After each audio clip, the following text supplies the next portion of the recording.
What's up, friendly neighborhood nerds? Thank you for watching our video. Don't forget to like, subscribe, and ring that bell. All right. All right, let me just tweet it, and then we're in business. Ooh, taking All right, seems care good of to go now. business. All right, let's start the intro music again. This is a total redo. I'm Chris Claremont. All right, now we have to somehow recreate the conversation we first had. So Wicked and Divine it's good. Oh yeah, So good.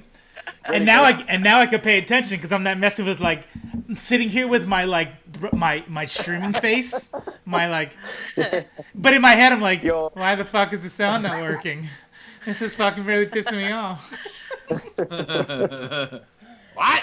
I can't hear you. What? No. What's going on? How do I fix? What's going on with this? Use it. Hey, son, come here. Hey. I need an answer. How do you change the input? How do you change the input? All right, guys, let's kick this off. Hey, Judah, we got some people in the chat now. Go ahead and intro us again. Okay. All right. This is my first time doing this today, guys. So it's gonna be real fresh. Why would you do that? What? Why would you do that? All you crazy neighborhood nerds or friendly neighborhood nerds, crazy and friendly neighborhood nerds, which craziness and friendliness, great combo. But anyway, I got Robo here. I almost introduced myself. I got Robo here, I got Ree here, and I got Michael Malone here. So this is a full house, and we're gonna have just an unbelievable, cracktastic, amazing time. It's gonna be great. So. Ainsley says, I'm in Discord playing D&D and also playing Tales of Symphonia, so I'm a little distracted, which is sounds dope. Lucky. Sounds really fun. You're wild! You're wild! You're wild! You know what? I think if we can get somebody to DM and we get some people that we're comfortable with, every time I'm like, I'm gonna do it, and then I'm like, did somebody text me? Like one of my leans friend has a friend of a friend who's like, yeah, bro, I guess what we said we met at karaoke. Just come down. Like I'm like all drunk and I'm like, yeah, give me your number, man. I'm gonna fucking D&D with you. And then like I got a text. Mylene's like, hey, they said that they're gonna go play D&D tonight, and I'm like, oh, I gotta wash my hair today, and I can't. Sort myself through. Sorry. It's like anything. It's like anything else in life that I ever do. That it requires other people in any capacity. And putting on sounds pants. Great. It sounds great in theory. I'm always down. Like Monday, I'm party wiener. You know, I'm party wiener.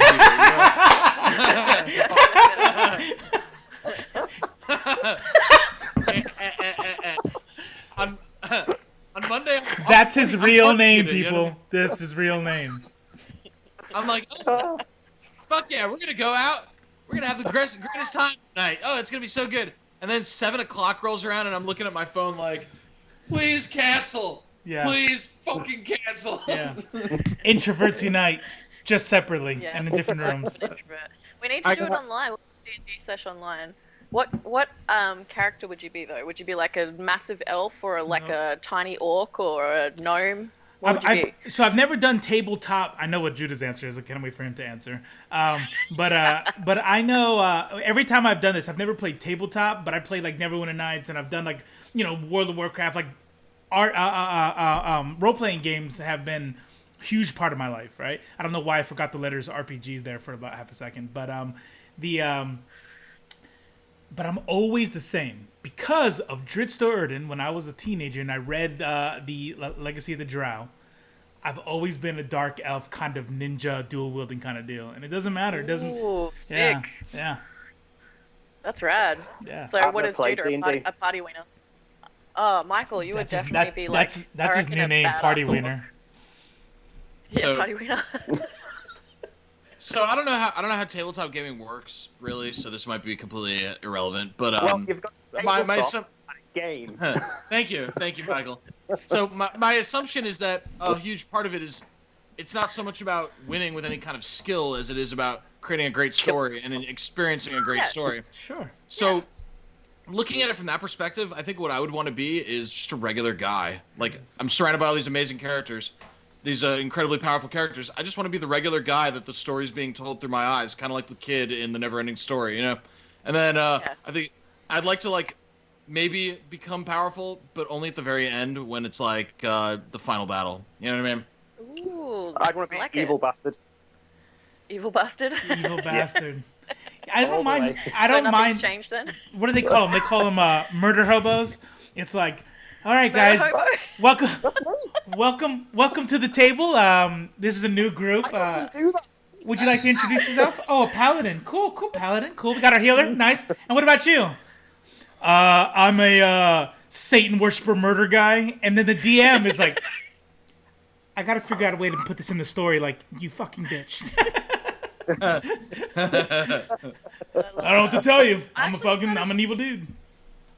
For anyone that doesn't know, I tried to play D&D a while back and I made a character, but they have like Marvel like influences at times. Like I made a symbiote character, so it was kind of like a Venom-y type chick that was being taken over. Yeah, so they've got some like Marvel inspiration in some versions.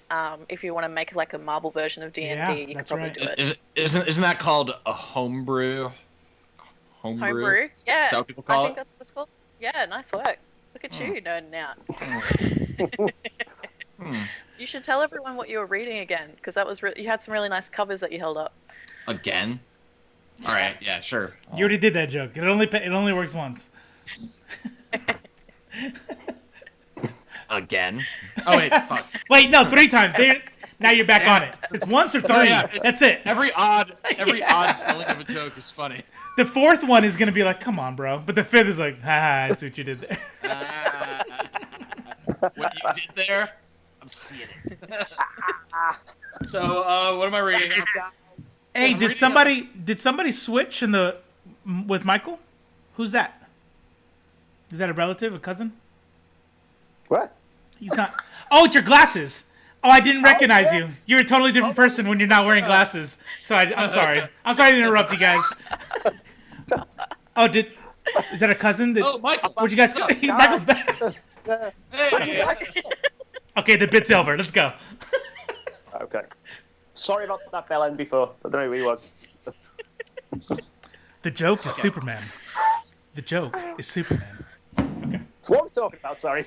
Ainsley, ideally, Judah is right about tabletops, but the campaign I'm in now is a total dungeon Crawler, yeah. There's a Crawler. Yeah. Crawler, So there's different styles. I don't know why I know so much about a game that I haven't played yet. Probably because I've been spending a lot of time wanting to play it. No. But you have like different. Yeah. You have like different kind of like styles, right? So some of these styles are gonna be like story based. Like, hey man, I got this campaign, and just go. And if we wanted to sit around a campfire, and I was the DM, and I'd be like, all right, we're gonna do this, and like, I'm gonna do a little something. But there's some that are like very level based, right? So think, what's that game you like in space? I always forget something. Mass Effect. Right. So you got Mass Effect, right? So you got a Mass Effect type game, and that's an RPG. But Diablo's also an RPG and has story, but that's like played way differently. That's like crawling through levels and stuff. So. Mm-hmm. Okay. What are you reading now, Judah? So, I'm like 50 years late to the party, but I'm reading The Walking Dead, which I never actually read. I've heard So I'm good reading things. it. I've heard good things. I heard there's a TV show. So, yes, apparently there is some kind of show I've heard of apparently. But this I'll say this about The Walking Dead. I'm not saying it's my favorite comic I've ever read because that's a bold statement. But I will say, oh, hey, look, they made more than one. Oh shit, those sneaky bastards. But I'm not saying it's the best comic I've ever read, but I will say that it reads itself. Like I've never read a comic series where I'm turning pages so fast. This is like That's good. It's like crack. Like I'm gonna burn through the series and I'm gonna be sad when it's over. That's how it's that good. Yeah. Well, that means it's good. That's what you want. It's fucking good, Yeah. man. Yeah. I'm reading Die, the second volume, and you guys might have remember this cover because you've seen our episode where we kind of dissect the first volume. But Dissect. Ew. Dissect. Desect? Why? Is that another? Dissect. I just got your joke. I thought I just got it. Ah, okay, got it. I didn't get it either. I was like, does the Commonwealth say that differently too? When I was born, the doctor removed my brain and replaced it with Doritos. Nice. Delicious. So I'm also reading. This is my I don't get it face. Once in future, yes. That's amazing. That's also Kieran Gillen. I'm gonna tell you guys why Kieran Gillen is important to us right now in a moment. I'm also reading The Wicked and the Divine, which is also by Kieran Gillen, and has fucking sick art. If you see this, it could also be The Divine and the Wicked. Wait a minute. The Wicked That's and crazy. the Divine and the Wicked. That's the only reason. When they ask me why did you buy that, I'm like, because you could flip it upside down on the cover. I like this cover because it almost looks like a serious book. So I feel like when I leave it out and I see it on the table, I'm like, oh, I'm an intellectual. You know what I mean? He's a reader. Yes. So the reason I'm reading the reason me and Robo, Ree, and not Malone, but maybe Malone, are reading so many Kieran Gillen books is because the man himself has agreed to appear on our program, which. Da, da, da. And hold the on, thing I got is, some sounds. Here we go. We're gonna do a DJ Orn.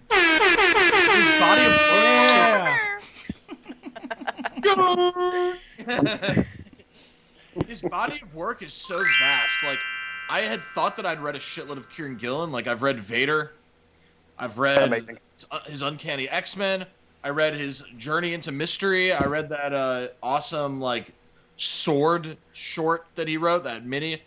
I've read, like, so much of his shit. And I thought that I had a good understanding of his work, but he's also written a fuck ton of stuff for Image.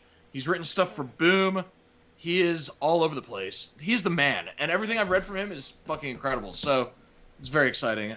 And then I'm also reading She-Hulk by Charles Soule, which I really enjoy the tone, and I think it's kind of funny, and it's kind of a cute. It's not a punch 'em up kind of story. It's kind of a funny, cute story. But I like it. The art is not my favorite, but I have a lot of respect for Javier Pulido. He's a Spanish artist, and I think that it's really cool to have him writing or drawing for Marvel. But his work does not resonate particularly with me. So, but everything else about it, is that the Macy Williams dude? Yeah, that's the Macy Williams dude. Yeah, got it. Oh, I saw you post that before. Yeah, I'm not gonna say it's bad because who knows? Maybe I'm wrong. You know what I mean? But you could say you don't like it, and that's fine. But I definitely don't like it. It kind of someone mentioned in the thread when we were talking about it that it reminds them of Mike Allred, and I could see that a lot. It does remind me of Mike Allred, but I like Mike Allred's work, so I don't know. It's weird. Yeah, that makes sense. I mean, it reminds me, and I've used this before, but it reminds me of the comic book that Ree brought up a couple lives ago, where the Spanish Superman that was from that Spanish company, they did a Superman story about essential workers, and so I went through it. And there isn't an English version, and for people who don't know, I'm Puerto Rican, because I don't speak Spanish. And so I'm reading through. I'm like, there's no English version, but let me flip through the slides because they had it up for free, and. Yeah, Superman looks like he's like 50 and has this weird elongated kind of head, and just like, I do not like this art, so it's okay. Yeah. What are you reading at the moment, Robo? Are you reading the same stuff as Judah? So, what am I reading at the moment? I'll tell you what I'm reading at the moment. I'm reading the words that appear on the screen when I'm playing Bloodborne. That's what the fuck I'm reading. Bloodborne. So I feel so bad. Like I always talk about this list of books. I got a bag full of comics that I just bought. But I want to sit down and I'm like, okay, I got some time. It's really all I have. So this whole excuse is bullshit. And but I'm like, it's time to read. And I'm like, but I'm almost at that next boss on Bloodborne, so I'm gonna read later. And then I gotta cook, and then I'll clean or something like that. So what am I reading right now? I'm gonna start up on Once in Future. I am for sure reading V Wars, and now let me tell you, I started like you said. I started the show. The show is not super bad to me. It's not like, oh my god, this is the worst show I've. It's just you have the V Wars the book, and it's like, oh my god, if this was a show, then I can't wait to see how they're gonna do it. And they chose a direction. I think Michael was saying this earlier. They chose a direction that was very, I feel, CW-ish, which, by the way, people like, right? But they chose like this CW version of such a gritty book that had such hard-hitting core elements. It's got such a made-for-TV feel that 100%, 100%. Which sometimes it's good. Like, I mean, sometimes some shows can pull that off well. I'll tell you right now, unpopular opinion time. I've watched the first couple episodes of Stargirl, and I like it. I literally like it. I like the jumping around and the superpowers. Like, it's cool. Super CW, but I like it. I watched the first. I started Batwoman recently, and it's CW feel, but I like it. I think it's good. Those are definitely higher caliber shows than like early early Arrowverse stuff, though. Like, I mean, they've definitely upped their production value since the Arrowverse first began. I also like Stargirl. I just I don't think it's as made for TV-ish looking as like some of those other shows. But see, at the moment, if it's DC TV, I prefer Doom Patrol and Legends of Tomorrow. That's the thing I'm watching at the moment. Okay. I've heard nothing but great things about those shows. Not CW, but DC. I'm watching the shit out of Harley Quinn. That's like my favorite. Oh yeah, I'm on it. Yeah. It's amazing. It's brilliant. I feel super bad for Kite Man right now. By the way, I know. I just feel super bad for him. Like, and I get it. Like, he didn't do anything wrong. He didn't do anything wrong. But you know what? That's life. That's life. So before we keep going, Mylene says top fan on Twitch right now. Mylene is my #1 fan, not only in life, but on Twitch. So let me plug it real quick. So we have 2 people in the IFLC crew who's doing Twitch right now. I would say the main effort, if you're gonna follow anybody, go check out IFL Comics. Just search for that, and you'll see Ree. Ree's on there. She's gonna be doing a playthrough right now of Last of Us, and I'm doing a playthrough of Bloodborne. But mine is gonna be much less interesting to watch because you're just gonna see me die a lot, and then you're gonna be watching me for like really 30 fun. minutes. Yeah. And then why would anyone not want to see that over and over? Well, it's great at first, right? I want to talk to people. I want to be entertaining. But then I realize I'm looking at the time, and it's like 40 minutes. And I'm like, I've never left the church. I've never left this area because I keep dying. 2 steps, dead. Anatoly 2 Mertz. steps, What's dead. up? Yeah, exactly. That's pretty much it. But yeah, no, I like these shows. I like it for that reason. I like it. It's a bit of a challenge, but you just want to keep playing it, even though it's absolutely destroying you. Oh, Body and soul. Yeah. Shout out to here's another. Actually, the biggest shout out when it comes to Twitch should go to Cypher World. Just replace the I and the E with a 13. So C, and we'll put the links down. Whatever. Somebody type it in chat. The gaming master. C1PH3R World. Look for that on Twitch. Yeah, he has like 500. He's whatever the word is, partnership or something on Twitch, and he wrecks Bloodborne. So he got me into Bloodborne. I had bought it a long time ago when it first came out, and I'm like, yeah, let me try this out. You know, it was supposed to be the same publishers as Dark Souls, all that stuff, and I'm like, yeah, let me try this out. It was so hard.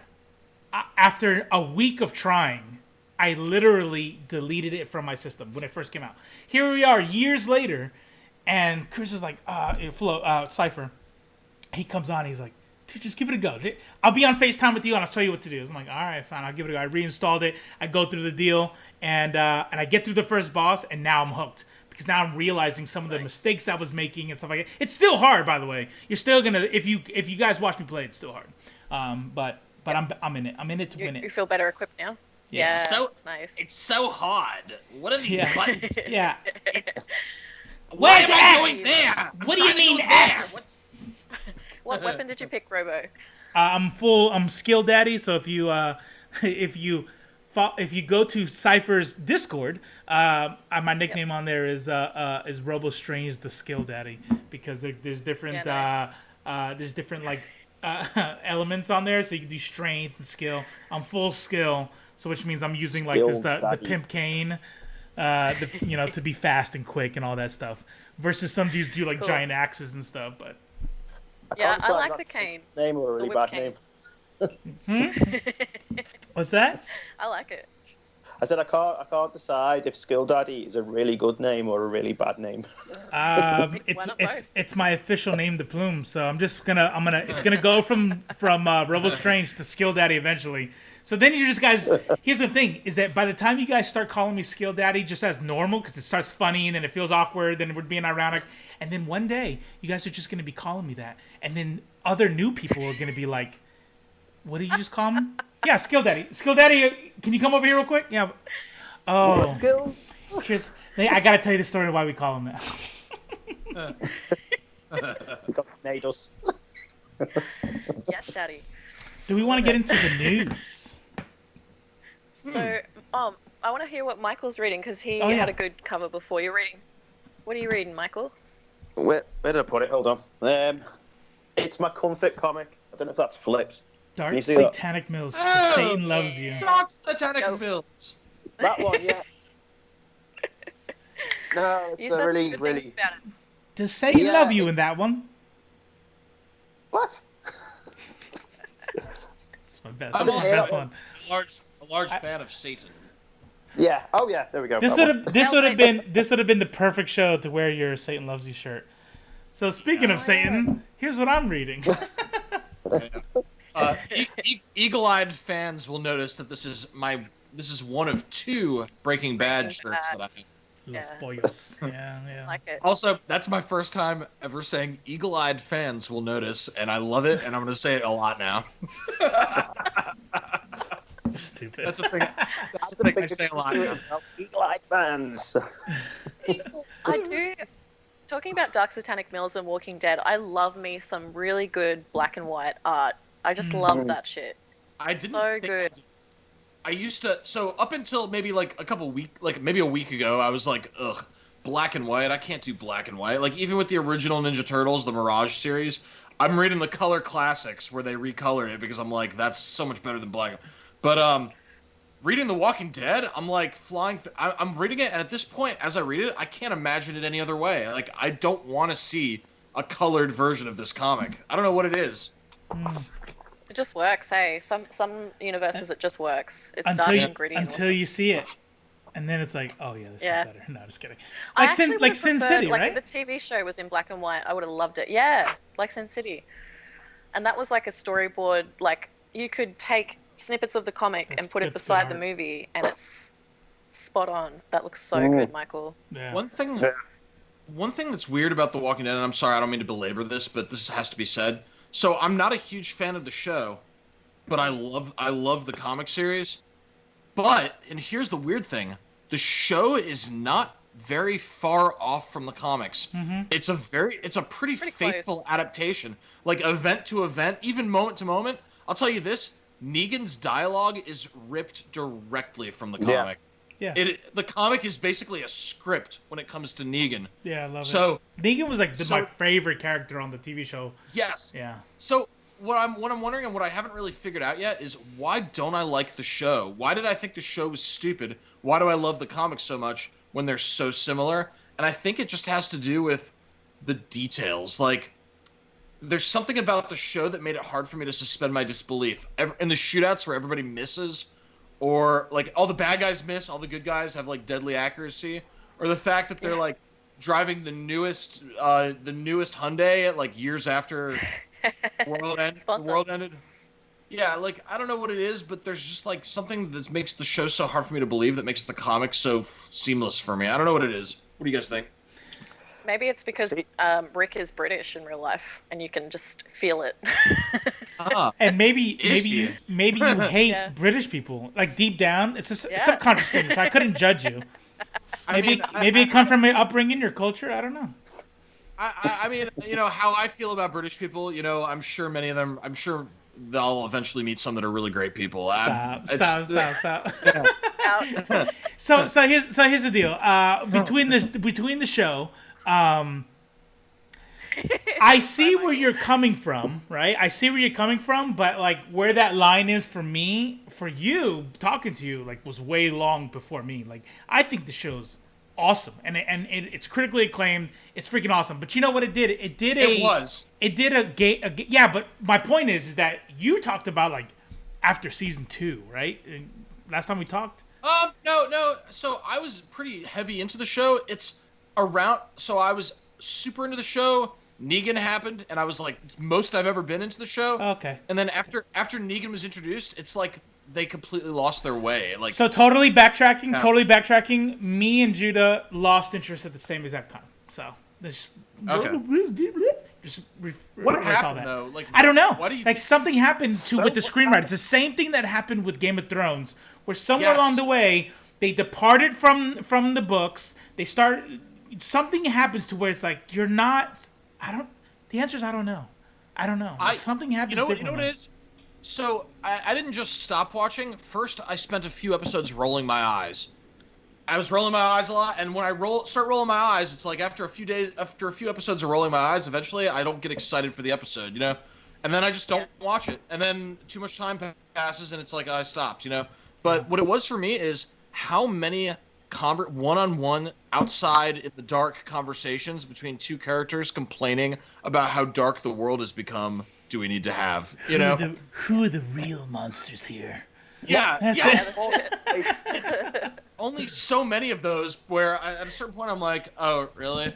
Does it suck that you guys have to kill people now? Filler, and like I also hated how they seem to face the same obstacles over and over again in terms of like they'd encounter another group, the group was bad, they had to defeat the group next time. But the same thing happens just so the viewers know, I'm a huge Walking Dead fan. I love the series, so I'm deeply offended right now. So here's a question for you, Michael. Do you love the series currently? Like it's never dropped off for you. Series. The most recent series was it season 10 that just finished? I mean, it's the end, right? Is the next one the end? Was this past one the end? They didn't finish the final episode of the current series because of the whole pandemic thing. But this is the last season, though. No, they're doing more series though. They're doing more episodes. So I think what Robo's asking is the current Walking Dead season over, or is there more stuff to be released in this season or in this series? One more episode to be released. They haven't finished filming it, but it's going to be feature length apparently as well. And it's going to be like Battle Winterfell. I thought we were going to see a series finale soon, like this season or the next season is the last season.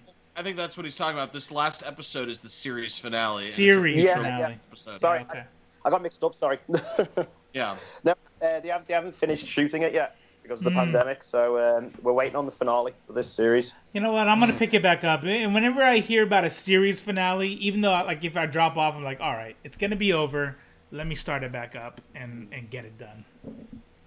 So they've rebooted it through this series. What's that? What's that, Ree?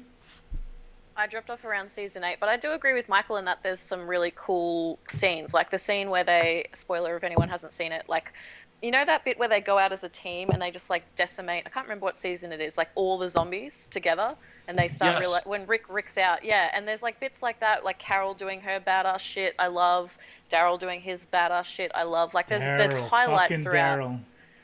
Yeah, but like it's not consistently He's the main good guy to now. me. You know, I'm not gonna watch it anymore now. Which is fascinating because Daryl's not even in the comic at all. Yeah. Really? Yeah. There is no Daryl in the comics. He's not a character in the comics. Well, the show has officially become better than the comics, right there, just by the Well, Carol's dead by now as well. I think she dies pretty early. But Michonne is 10 times more badass in the comics. That's one thing. What she did to the governor in the comics, they can't show on TV. Yeah, 100%. Did you guys ever play the Telltale games? They're really good. Yeah, I'm a huge fan of them. Loved them. Yeah, I've heard they're very good. I haven't played them, but apparently they're in the comic continuity.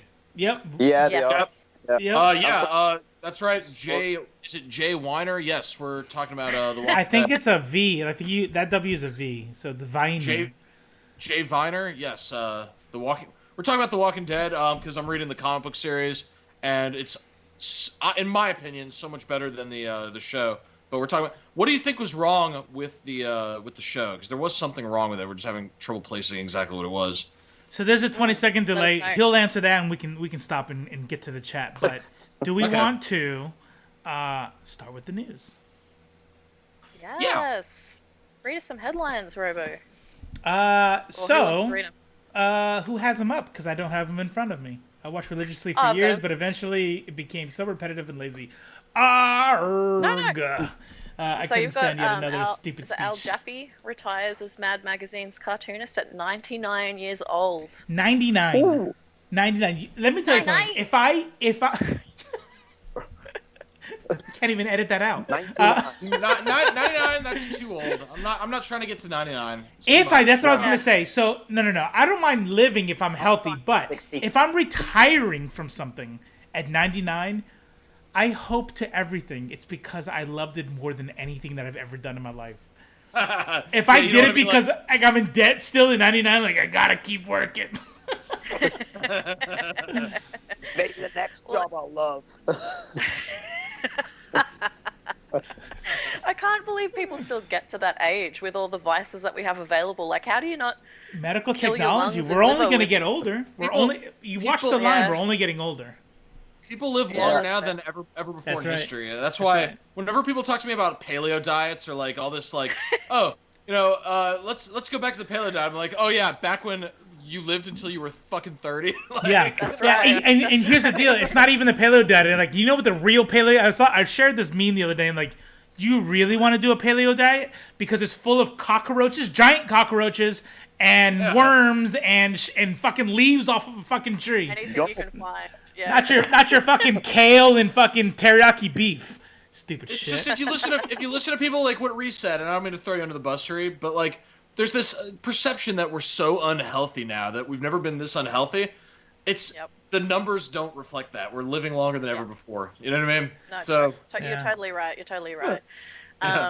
So the last fold of his is available in Mad Magazine issue 14. Let me throw up the first one. That's available now. So this is, if anybody knows Mad Magazine, so the back of, for those that don't, the back of of each Mad Magazine would have art by Jaffee, and then you would fold them into each other. So if you happen to be younger than 25, I guess, you wouldn't know this. But then once you folded it in, so that was the original one, right? So that's the last one you'll ever see, which means I need to go buy it like ASAP. And then this is the thing, and it's so sad. It folds in together. We put the A and B together. This is no more new Jaffee fold-ins. That's the last one. Sad. I love those. I do those on every Mad Magazine. We got a comment. U.S. lifespans have decreased the last few years. Read the friggin' news. Are we living? Have our lifetimes decreased below what they were in the 1800s or the 1900s or the early 1900s? I don't know. Yeah. I mean, they would have to decrease pretty significantly to actually be lower than any other century. I mean, what you're gonna have as a graph is you're gonna come up and you're gonna be like da. So it's kind of like when you and I know I feel like he's just kind of kidding. He's just trolling a little bit. That's your dad, right? It might be my dad. Yeah. So I'm not taking him too seriously, but some people might say stuff like that. But it's like when fans of a certain president who might be the president right now kind of look at the economy, and then you zoom in like all the way over the past, and it's like look how much worse it was, and how much better it got. I'm like, yeah, but fucking zoom out 10 years, you idiot, and it's like this fucking upward trend completely, you know. Yeah, right. Hey, man. So Malin says people look a lot younger too. The line will continue to move as we continue to evolve technologically and with medical advancement. I'm all for it. Yes, we're living less than we were a few years ago, but yes, we're better off than the previous generations. Yeah, I agree with all that. Yeah, that's fair. Yeah. DC announces Batman the Joker Warzone, a one-shot introducing the anti-hero Clown Hunter and highlights Cassandra Kane. That's pretty exciting. So anytime I hear the words anti-hero, I'm in it. I'm like, oh, I'm gonna see what they want to do with this, because my favorite kind of hero is the one in fiction. I wouldn't want this in real life, but in fiction, the one who's really ready to do what it takes. And the reason why I say not in real life, obviously, current news, but we don't have any supervillains. If we had actual supervillains out there, then I would need somebody like, okay, cool. Can we just get somebody to put a bullet in their head, please? Thanks. You know. Are you guys going to read that? Michael and Judah, are you going to read it? Yeah, definitely. I'm the same as Robo. As soon as you say anti-hero, I'm in. I'm all in. Like, ooh. Nice. Yeah. Clown Hunter, too. So, you know this is somebody who's going to be, like opposed to the Joker. And you know what I mean? Some, like, Jason Todd level shit, hopefully. Yeah. Hopefully. Yeah, that'll be dope. So, your dad says the Sin Eaters. Does that mean anything to you? The Sin Eaters. I don't know. I might be drawing a blank. I don't know. Tell us more about the Sin Eaters. We'll keep going, though. Yeah. Yeah. So Batwoman showrunner Carolyn, Dries debunks rumor that Kane will be killed off. Dries posted this whole thing's Twitter a mess. Yeah, it's a mess. As a lesbian who's been working as a writer for the past 15 years, I'm well aware of the bury your gays trope and I have no interest in participating in it. That's why it's important to me as a showrunner to clarify any misinformation out there about Kane and recasting Batwoman. Like you, I love Kane. She's the reason I wanted to do the show. We'll never erase her. In fact, her disappearance will be one of the mysteries of season 2. I don't want to give away any of our surprises, but to all our devoted fans, please know that LGBTQ plus justice is at the very core of what Batwoman is, and we have no intention of abandoning that. It is a train wreck. It is 100. Yeah. Yeah. But here's the deal, though. Here's the deal. So going back real quick. So Sin Eaters is a phrase, apparently, people who are willing to do the dirty work, to get their hands dirty, to get blood on their hands, to do what it. And maybe I love that. If you believe in a soul, I like it. Like I'm extrapolating everything I'm about to say off of this one line that Mr. Wiener put out there. But I like it because if I'm thinking like anime style, like comic book style, it's somebody's like, hey, this is going to send me to hell. This is going to be the thing that ruins my soul, and I'm willing to do it because this is what has to happen, right? So that's like, I feel like the Punisher type kind of dude. It's like the Punisher doesn't think. The Punisher. And this is the difference between modern day police people that wear the Punisher badge. The Punisher really, I bet he goes, you know what? Actually probably am the bad guy, but I have to be, and so I'm gonna be the bad guy. Yeah, I don't know if that's worse or not, but anyways, yeah, I like it. All right, Sin Eaters, I like it. So before, and then we'll get to Batwoman. Is this a move? Did they originally plan to kill her off, and then they go, oh, just kidding, bury the trope, bury the gays trope. Okay, no, let's figure out how to do this, or maybe we'll give her the reason, the benefit of the doubt. They got me. They got me with that quote right there. With her saying what she just said, with the mystery and is she dead or not and all that stuff, I'm like, okay, now I have to watch season 1 and now I have to watch season 2 to figure out what's going on here. That's smart. Smart. Glenna says, making Kate's departure a plot point is so damn clever. Yeah. And I can see that. Because I kind of like when they address it, you know what I mean? Like, if you guys watch the 3 Mummy movies with Brendan Fraser, in the 3rd one, they switch out Rachel Weisz as his wife for someone else. And she has a little quote in the beginning where she's like, you could say that I'm not really like myself. And she's kind of like pointing to the camera. Like, I don't mind that stuff when they kind of like are a bit meta. Yeah. When they acknowledge it, yeah. I hate it when they... I hate it when they change actors. I hated seeing Edward Norton, even though I like Mark Ruffalo better for that role. I hated seeing that. I hated the fact that there was a change. Same with Rhodey. It's just it's distracting to me. I understand that sometimes it's unavoidable. So I like the idea of them not recasting because then nobody has to suspend their disbelief. Although it does kind of suck to lose the character. It only. Yeah. Go ahead, Michael. Have you watched it? Any Michael? Yeah, I want to know what you think. I'd prefer them just to recast her instead of. I know they're saying it's going to be a big plot point for the 2nd series, but it's one of them. Do you want them to stick to the comics and just recast and keep the original character, or do you want to follow them down this whole mystery route? And to be honest, I think I just want them to recast her. so you can finish the story. Yeah, and here's the deal. Before we get to what Winter just said, what Jay just said, here's what I like. I forgot what I was gonna say. So Winter says Spartacus was heartbreaking. That is a recasting that really had some like real life implications. That is like there was no avoiding it, and it was heartbreaking. Death is a big barrier to recasting. So I will say that the guy who replaced him on Spartacus, I think he did a good job. And I eventually grew accustomed to him and started to really like him. It was just it's never a good thing. It's never good, but they did the best they could. Yeah. I understand that's necessary. For sure. And they can't have Spartacus die and have the rest of the show like, well, where's Spartacus? You know? Yeah, especially since the character, the actor, because he died tragically, I feel that now you are definitely obligated to kind of like, I don't know, that's again to continue a story, I guess. I don't know. But I remember what I was gonna say earlier is seeing the character change for me, and I can only speak for myself, is seeing the character changes the actor change. I'm sorry. Yes, you're right. The actor change is it's super temporary for me. So when you start talking about War Machine or the Hulk between Edward Norton and the other dude, at first I was like, oh man, that's not the Hulk. Oh man, that's not War Machine. And then it's like one whole movie later, I'm like, okay, my brain's like click, and then it's done. Yeah. And now I tell you what, when I do my like marathons, every couple of years where I'm watching everything. Now it's weird to see Don Cheadle and Edward Norton. Now it's weird to see them. We have a new standard. Yeah. It's true, but it's still weird. It's weird in a different direction. Growing pain, yeah. Yeah. Yep, I get that. All right, so this one I'm super excited about. Sony announced a Miles Morales Spider-Man game from the images in the short PS5 announcement event. It appears the video game will feature Miles with comic-accurate powers, specifically the bioelectrokinesis strike known as the Venom Blast. Yes. Gimme. Yes. Can I ask a controversial question? Go ahead. What's that?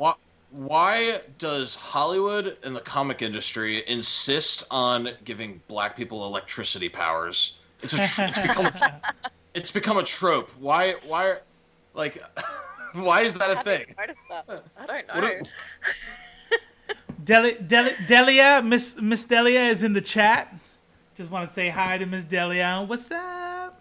Hello. Yo. What up? Hey, so there's I'm looking at this list right now. 11 black superheroes that use electricity. Got Black Light, Black Vulcan, Static, Soul Power, Juice, Lightning, Storm, Ultimate Spider-Man, Volt, and Thunderfall, and I can name more too. Electro in the live-action Spider-Man movie. Also, they made him. He was black in the movie. Black person with electricity powers. So. Static Shock. That's it. That's what I was thinking of. I'm glad Anatoly came in. You also had the I don't think he was a comic book character, but the cartoon who was based off of a teenager, Static Shock. Remember that dude? Also, that's good. Where does the black hero with electricity come from? I can't even think of anything problematic about it. Like as far as something racist in the past. But you're absolutely correct. Where does this trope come from, and why does every black superhero have to have electricity powers? So I have a theory, but I don't know if my theory is problematic or not. Interesting. I've also noticed so a lot of characters with electricity powers also wear blue. Don't mind me. I'm gonna keep. I'm just gonna reset my camera. Just keep talking. So a lot of characters with electricity powers also wear blue, and a lot of characters of color also wear blue, like the Blue Marvel. So I wonder if there's a connection between the electricity powers, the color blue, and making black people wear the color blue. I don't know. Again, like I'm just spitballing. I really have no idea. It is an interesting thing to talk about because I remember them. I watched. So there's a YouTube channel that's really good. You guys should watch if you haven't already. I'm sure you have. Where some special effects workers break down special effects in movies, and they talk about Black Panther and that end fight scene between him and Killmonger in the like underground bit of Wakanda, and they had real trouble lighting it because it was like a black suit and black skin, and like you have to really think about that stuff to make sure that everything's seen properly. And they were talking about how well it was done at the time, but that's like probably something they're thinking about when they're coloring comic books is what's going to define the character, what's going to make them stand out, what's going to like make them separate from the background, you know, that kind of stuff.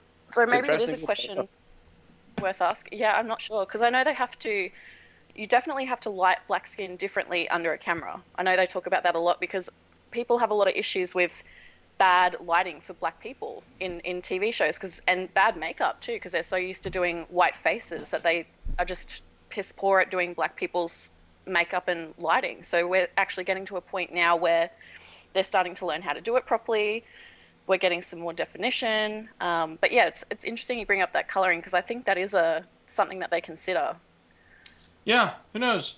I don't know. It's just I noticed it the other day, and I've tried to find like some kind of article about why, and I haven't. I don't think anyone's really tackled it, so I'm very curious. Yeah. Maybe one day someone will answer that question. Yeah, I'm curious too. That's really interesting. But anyway, I'm stoked for the Spider-Man game. Oh, me too. Yeah. Are you gonna play it? Yeah. I will play the shit out of it. Fuck yeah. It's only gonna be small though, apparently. Only small. Yeah. What it's not about full the game. What about that game with Miss Marvel and stuff in it? What's that one called? The Avengers game? Yeah, the Avengers game. When does that come out? Yeah. I think it's been delayed, hasn't it? Isn't it like September or maybe even early next year? But they've done some graphical upgrades on it, and it looks a bit better than it did before, but it still looks a little bit. Okay, a bit iffy, yeah. Yeah. Because I would really like a good Avengers game. That'd be sweet. Imagine like flying around as Iron Man. Fuck yeah. That would be cool. Yeah, right.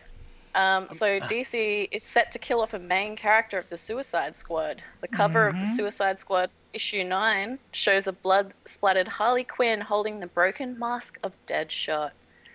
How do we feel about that? I love it. I'm gonna love it if they make it permanent. Yeah. Like crazy little plot. Yeah, you know it's not. And so that's why I saw this. It's kind of big comic news, but it's like in my head I'm like, sure. Deadshot is too big. It's too big. You know, I mean, so the way comic book deaths work, you know how it is. Like they'll kill a character, but that character is still a property that's worth money. So eventually they have to bring it back. But what they'll do to kind of negotiate, give death at least some meaning, is they'll kill off a character until the next relaunch. You know what I mean? So at least for this one iteration. Sorry. So yeah, relaunch. So like they killed off Wolverine during Marvel Now. Wolverine stayed dead through All New, All Different, and then they brought Wolverine back for Marvel. What's it called? Marvel Legacy, was it, or whatever they called the relaunch after that? So it's like if you look at each relaunch as its own little, even though it's connected to all the other universes as its own little storyline, you can kill off a character for the duration of that storyline. It still has meaning. The death still has meaning, and then when they come back in a later storyline, you just think of it more as like that's, now them coming back has meaning for another storyline, So that's just kind of how I look at it. Yeah, I mean that's a good point. I mean, it just takes away the hit. That's all. Like I'm not saying like, oh man, why did you bring him back? Like I'm not like upset about it. And what you said, it makes sense. I mean, we're in a capitalist society. There's no way we're gonna ask shareholders to go, hey, we can make a lot of money off this, but fans would really rather if he stayed dead. I'm not saying that. I'm just saying the impact isn't there once you get used to characters coming back.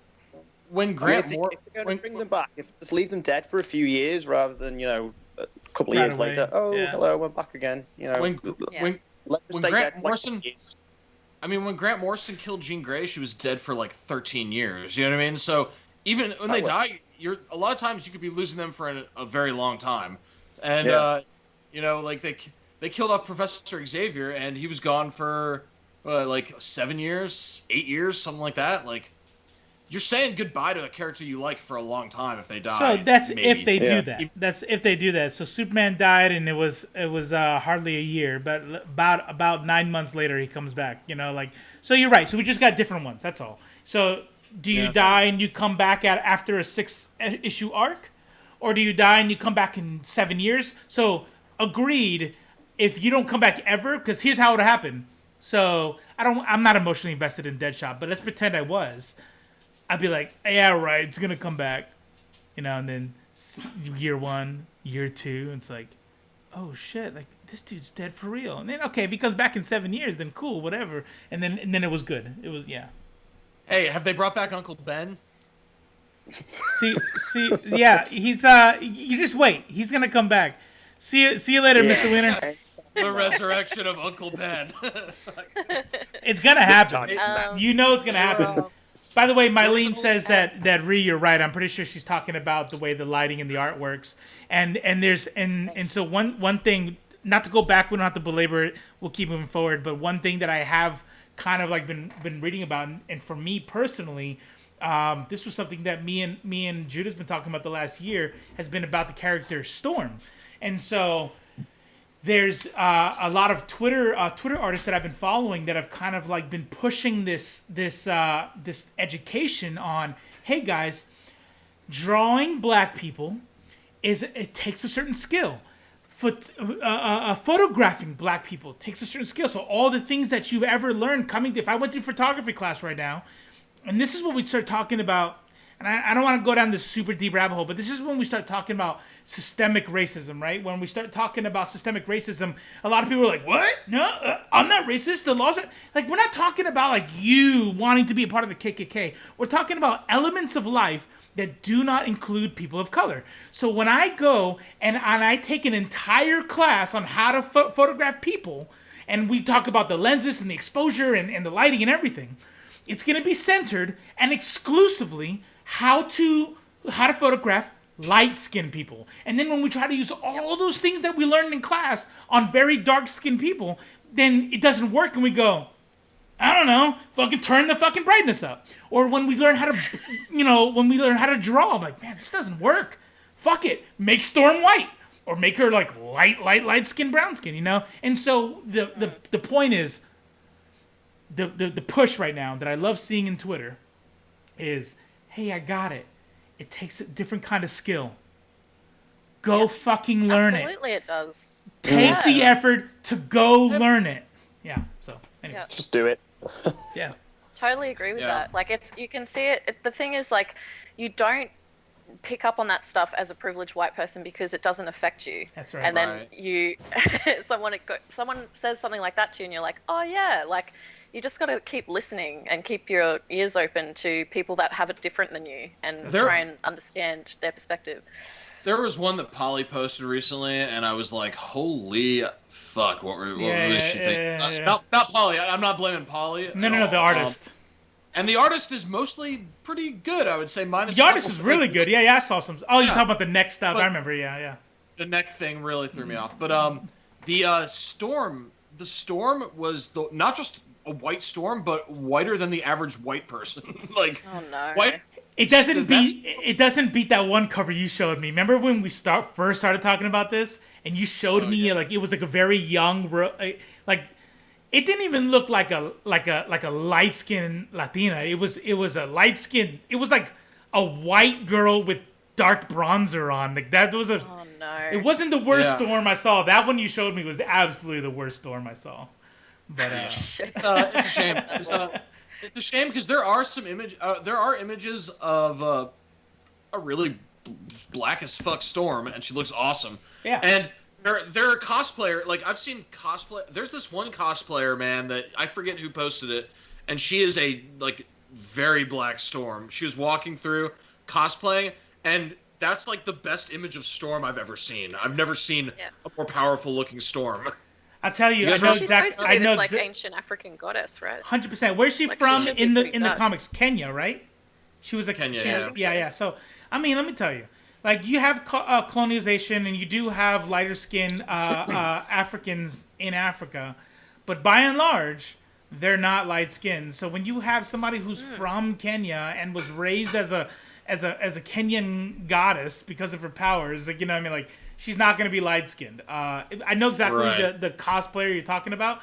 She was actually she's actually smoking hot too. She's actually a supermodel, and she went as Storm to Heidi Klum's Heidi Klum's?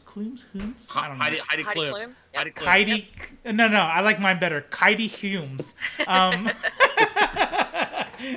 She went to her Halloween party. So that girl's, I think she's a Victoria's Secret like supermodel. So that's why she's also. Yeah, I really need to stop turning Victoria's Secret models down. Like, I feel like, you know, it's like I've always felt like I was too good for them, but I need to kind of like. I need to drop the ego and just go for it one of these days, you know? No, 100%. Yeah, I've been trying to tell you this whole time. Yeah. It's interesting you both bring up Storm, because I've seen all over Twitter recently, and maybe you guys have seen it as well, as like they want Beyonce to play Storm in the second Black Panther movie, but then there are a lot of black actresses saying like, I want to play Storm. Like, there's been a lot saying like, I really want to play Storm. So I don't even know who I would pick at this point, because there's so much talent that wants to do it. They're gonna cast Khloe Kardashian, and then the internet will have they're gonna cast Scarlett Johansson. Like, hey, Scarlett, can you do two? That was the day the internet stopped working. Yeah. Oh man. All right, so I got another headline for you guys. So this one's fiery. This one's fiery. Yeah. Go ahead. So he threw serious spears at DC over their Diamond Distributors decision. So here we are in 2020, with the world in something approaching the worst shape it's ever been in, and DC has forgotten this bit of comics history and chosen this moment to leave Diamond, Stephenson wrote. You've no doubt read their statement about how this move was intended to strengthen the marketplace. Pardon the profanity, but that's bullshit. This is a hasty, sociopathic decision made by people who do not care about the long-term welfare of our marketplace, let alone about comics. The good news is that just as Marvel wasn't capable of destroying our industry back in 1994, DC, still a distant second to Marvel after all these years, isn't going to either. So here's my issue. Here's my issue. Here's my issue with that. Maybe he's right. He doesn't explain why. You know what I mean? I read the whole statement. He doesn't like why is it a sociopathic decision that doesn't strengthen the market? Like, you know, there's a context to this whole thing that I will be fair, and we'll just say it right here. One thing that, and I'll take the blame because I set up the news, the news pieces that we were going to talk about today, but there is a historical context that has to do with exactly why he feels the way that he feels, and it has to do with the decision Marvel made, a similar decision in 1994, and I think we would have done better to give the surrounding details of what he's actually talking about, because you could tell this is something emotional. There's something that happened in '94 because he harkens back to it in this quote that I'll be honest with you, I tried to look it up. I'm not really sure what he's talking about, and I got lazy and I'm like, yeah, fuck it. So none of us really know why this is bad for the market, or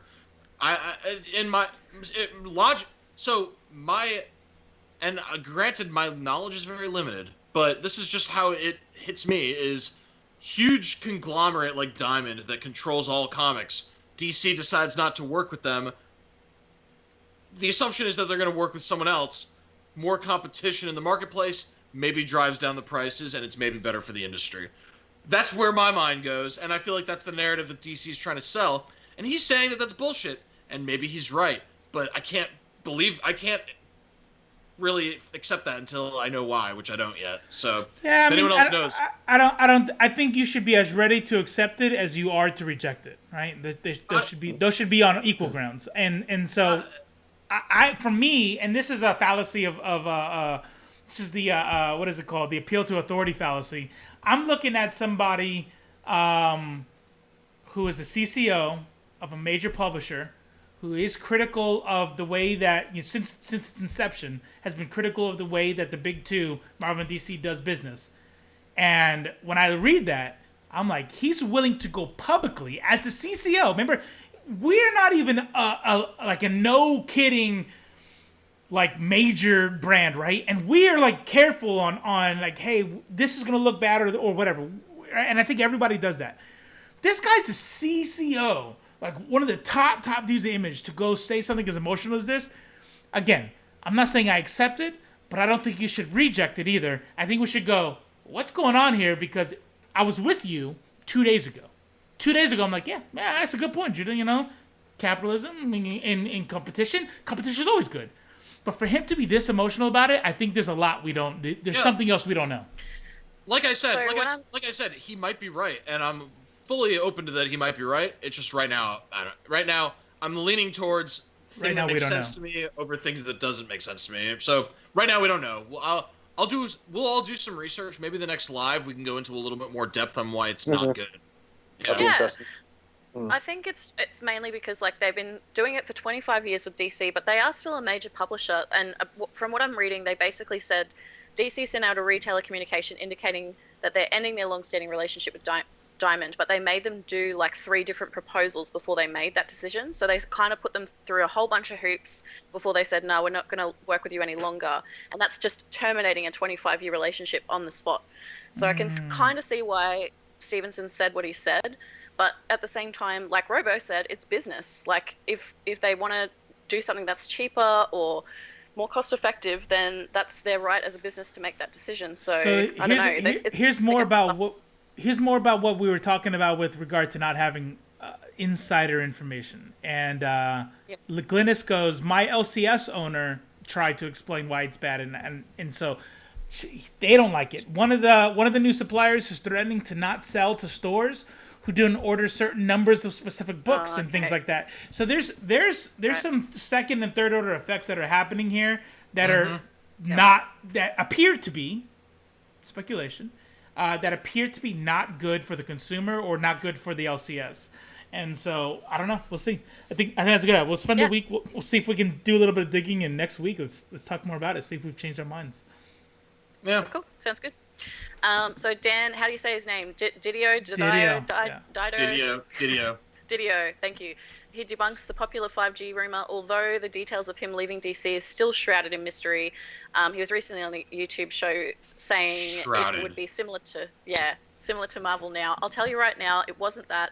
It wasn't even close to that. The only thing I'll say is it was a long-term plan featuring a lot of the key recognizable characters and a long-term evolution over years that had been thought out.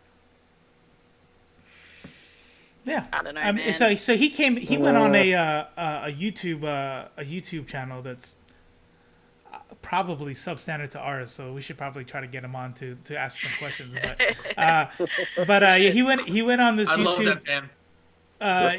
He went on some YouTube channel to talk about, and one of the things was that whole Marvel Now thing. And this is the kind of thing that I really hate about the internet. I don't know. There's no better label besides the internet, where we get mad about these things that we don't know. We don't know shit about. You know what I mean? We're not like deep in the industry. We're not CCOs of Image, and we get these emotional reactions to things. And one of the things that I've heard a lot about DC 5G is, well, Marvel Now already did this and blah blah blah. And I'm like, we don't even know what's happening with 5G. Like, we have no clue with what that means. We have some snippets about some things and some... Like, what are you talking about? And so Dan Didio drops a bomb and he's like, hey, if you think this is going to be another Marvel Now event, you're wrong. Shit, we don't even know if it's going to happen. Marvel Now is extraordinarily popular, so... Right, but you know how it is. It'd be cool if it was. Yeah. I'm with you. I don't know. It's interesting how they've never managed to catch up to Marvel. You know what I mean? Like, I just don't understand how they haven't. They used to be ahead of Marvel way back in the day. Like 40s, the 40s, 50s. Did we had just beat Germany and the what? No, I was kidding.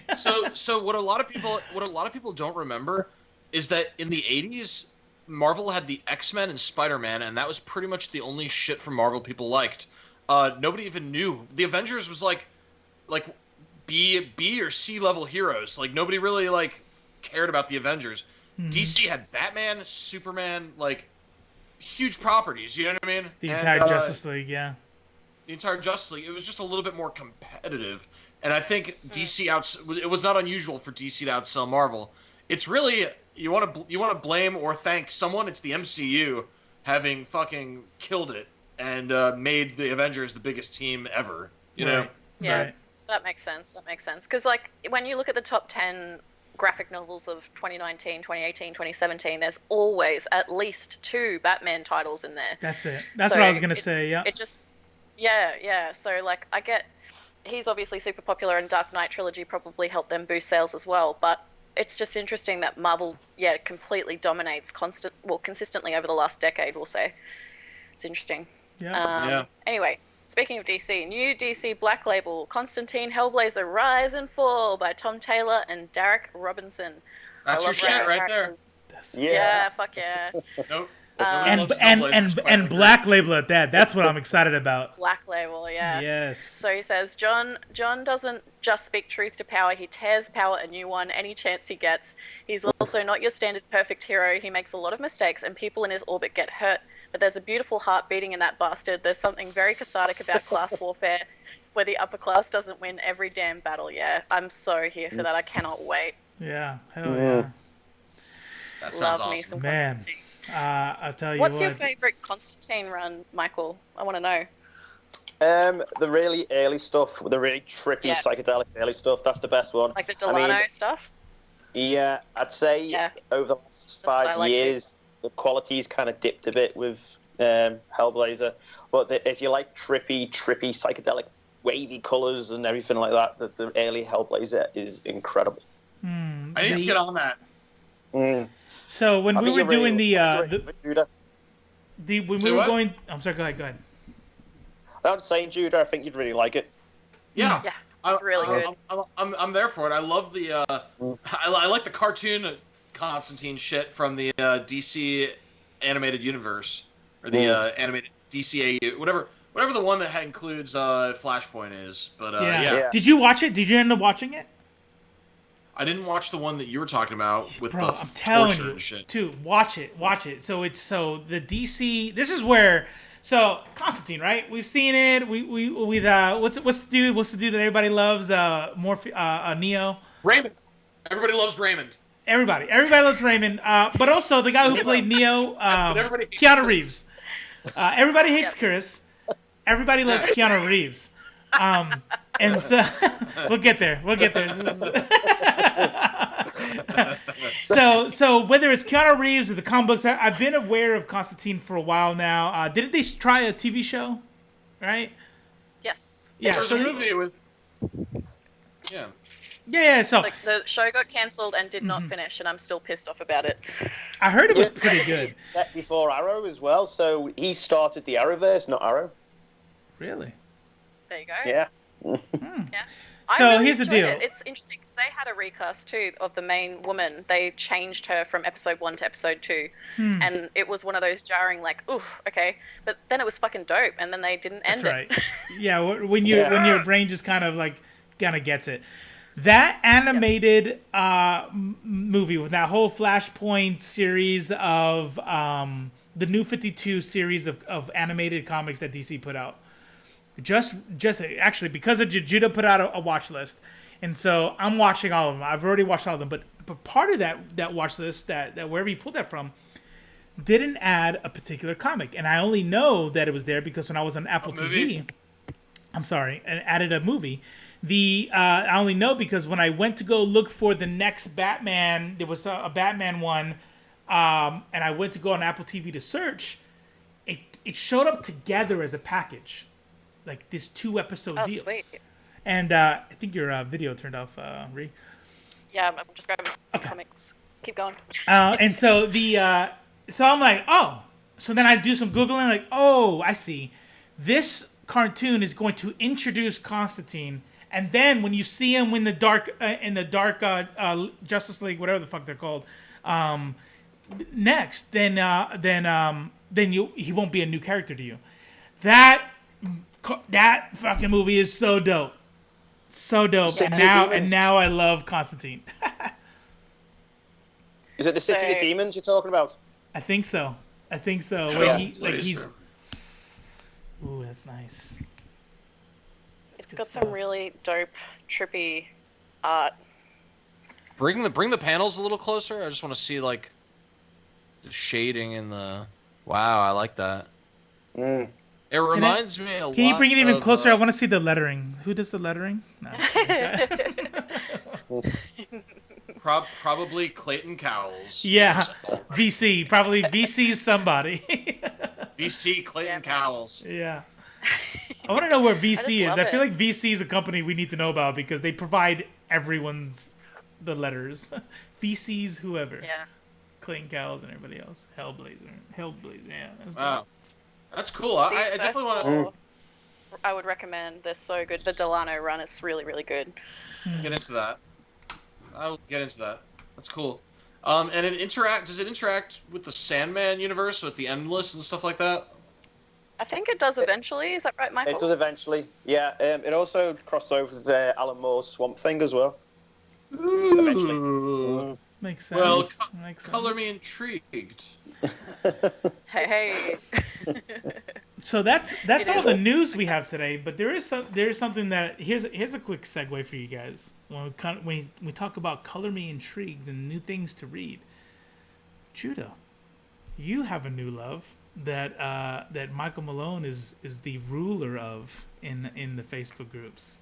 Oh yes. Let's just say things have gotten a little wacky with the Valiant.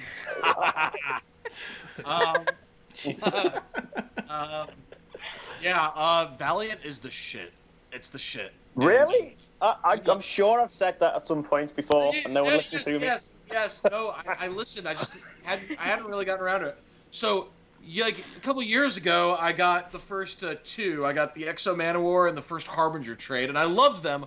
But then I just never got around to getting more books, and I'm very much a chronological reading order type guy, so I didn't want to jump around. But finally, I got the third. I got the first Bloodshot volume. I got the second Man of War volume. I got, I've expanded what I have, and these are very cheap trades. I'm finding them for anywhere between $2 and like $8. Like they're very very Wow. very inexpensive trades. And shut up, Coco. Hey, Coco. So here's the deal: your food bowl is full, your water is full. What's and the I've deal? I've just cleaned your box. So I don't understand. I don't know what you're complaining about right now. I don't understand. Love me. Love. I don't understand. I literally give you every single thing that you want. Everything you want. You get whatever you want. Oh, You still I hope she complain. scratches the shit out of him. Anyway, Don't yell at me, bitch. Sorry about that, guys. Where were we? You love Valiant. Valiant. Yeah. So yeah, man, these characters are it's truly an alternative to Marvel and DC. It's not DC Light or Marvel Light. It's not Walmart brand. It's Big Valiant. Two. It is Valiant. it's entirely its own thing. It's entirely its own thing. Harbinger, people say it's like, oh, that's just Valiant's X-Men. It's really not. It's a whole different mindset. There's a whole different series of it explores completely uncharted territory. It's incredible. Highly recommend it. Yes, everybody must read it now, right now. Yes. And Yes. to celebrate me finding out about it, because I guess that's when things really matter, is when I find out about them. I'm just kidding. But to celebrate that, we created a new Facebook group tied to IFLC, and it's called I Freaking Love Valiant Comics. So you guys should go in there and Yes, Yeah. join. Sweet. talk about, share, learn about the comics of the Valiant. Yeah. Yes. Because we see how much Facebook people love YouTube. Look at it. It's filled up. Yeah, I've been meaning to. So I think the first time I actually sat down and read Valiant was the Bloodshot #1, and I remember thinking like, "Oh, this is dope." But it's kind of like I'll tell you where the barrier is, man. It's and I'm gonna get the Harbinger. I mean, you gave me a couple, Michael. You gave me a couple like, here, start reading with this book, and so that jumping on point is what I need, because even though that Bloodshot book I read was really good, I'm like. There's these things around it that I don't get. Here's another one we just did. We did Alex Pactendale. We just interviewed Incursion. Alex Pactendale. And so I read Incursion. So dope, right? The Eternal Warrior, so good. dope. The Geomancer, Yeah. like, fuck yeah. But then there's these panels in between to where, like, the Incursion itself is these other people that I don't know who they are. So you have to tell me, right? Well, this dude's that's XO. And so the barrier for me is like pretty much with anything else, really, and it's not even exclusive to it's not even unique to like Valiant. It's also unique to other like Marvel titles, to where I'm like, well, if I start reading this title, then I gotta read all the way back because I want to know what's happening. So it's kind of hard to jump in for Valiant for me. But I'm glad you gave me some jumping on points. I'm gonna give it a go. Just Exo Manowar Volume 1 and Harbinger Volume 1, and I feel like that's really all anyone needs to get hooked. Yeah, and that's it. You're done. Yeah. you won't be able to stop from there. You have to keep going. It's nice. addictive. Good. The Exo Manowar concept is so awesome to me. It's something I love about like that. It's like the Captain America thing of like a man out of time, just like from a completely different era. Like, but it's also like the Spartacus thing of like someone who doesn't have any power all of a sudden rising up and taking on like unstoppable forces, and it's got the cool suit thing, so it's like there's an Iron Man element too. So it's just awesome across the board. Yeah, for sure. All right. Have you read any Valiant before, Ree? No, apart from Incursion, which I loved. Like, I thought the art was just out of this world, and the story was really good. So I'm excited to read more. I can't wait. And plus, Michael always has excellent taste. So you have to. I mean, honestly, think about it, and that's a great segue that I'm going to ruin here in a second because I don't want to segue yet into something else that he's put in, but that we will talk about in a second. But one of the things that is actually pretty, we start talking about Walking Dead. Why did the comic book stay good for so long, but people are tired of the show? Like, where is it? It's something kind of this ethereal kind of deal to where people don't know. I have the same question about Valiant. If Valiant, and not even if, I agree, right? I liked Incursion, I liked Bloodshot, even to the point to where a movie that's probably not that great is still, I enjoy. I know it's a really awesome Bloodshot movie. I enjoyed it, so obviously I'm gonna like the Valiant universe. Yeah. Why is it so far behind big Image titles? Like if it's that great, what is preventing it from becoming a big two? I think it's because most people don't think they need it, and I understand that. Yeah. They have there's so many superheroes to choose from between Marvel and DC. They really kind of suck the air out of the superhero genre. When people aren't reading Marvel and DC, they're looking for things that don't have superheroes. So now let me use that segue that we already missed, that sweet spot, and just go back to it and talk about, did anybody get a chance to watch Gangs of London? And I understand if you didn't. Yeah, I didn't. I've been watching V-Wars, but I've heard it's awesome. Is it great? No. Did you get to watch it? Did you get to watch it, Aaron? I gave you access. I did not get to watch it, but I will. Let me tell you. The clip that you showed me looked really cool. So dope. It's funny. So check this out. Let me say this, and then I'm gonna let Michael gush about the show. Let me say this.